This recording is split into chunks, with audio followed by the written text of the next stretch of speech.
तिकडे आंबोलीतल्या पावसाचा आढावा घेतलाय आमच्या प्रतिनिधीनं।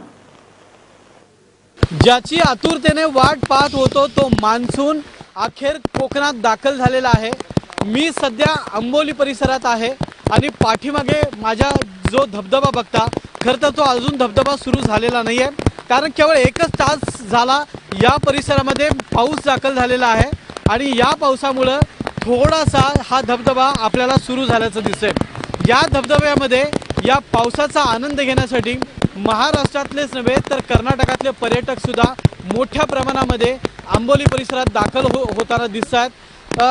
गेली 3-4 दिवस कोल्हापूर जिल्ह्यासह राज्यातल्या अनेक भागांमध्ये खरं तर ढगांचं वातावरण होतं आणि कधी एकदा पाऊस सुरू होईल असं वाटत होतं, पण आता हा पाऊस आता सुरू झालेला आहे। काही पर्यटक ह्या पावसाचा आनंद घेण्यासाठी आंबोलीमध्ये दाखल झालेत, त्यांच्याशी आपण बातचीत करूया की ते नेमके कुठून आलेत आणि तुम्ही कुठून आलात?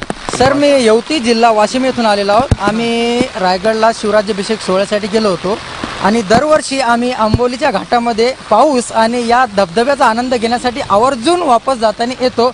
आम्ही सावंतवाडी मार्गे आंबोली आणि कोल्हापूर व्हाया वाशिमला जात असतो आणि 1 घंटा झाला आम्ही फक्त पावसाची वाट बघत फक्त आंबोली धबधब्याचा आनंद घेण्यासाठी थांबलेलो आहोत। कोकणाचं द्वार म्हणून आपण ज्याच्याकडे बघतो तो म्हणजे हा निसर्गानं भरभरून नटलेला हा आंबोली परिसर आहे। या आंबोली परिसरामध्ये जर आपण बघितलं तर या साईडला जे घाट आहे या घाटातून ढग वरती येताना आपल्याला दिसतंय, मोठ्या प्रमाणामध्ये ढग आपल्याला वरती येताना दिसतंय आणि या ढगातून कोसळणारा पाऊस पाहण्यासाठी राज्यातले अनेक लोक आंबोलीमध्ये सध्या दाखल झालेले आहेत। गेली 4 ते 5 दिवस ज्याची प्रतीक्षा होती तो मान्सून तो पाऊस आता या ठिकाणी दाखल झालेला आहे। काही वेळात काही तासांमध्ये हाच पाऊस पुन्हा महाराष्ट्रामध्ये जाईल आणि जिथं जिथं दुष्काळी भाग आहे तिथं हा पाऊस पडेल आणि सर्वांना आनंद आणि उल्हास देईल अशी अपेक्षा करायला काही हरकत नाही। आत्ताच काही वेळापूर्वी हा धबधबा सुरू झालेला आहे।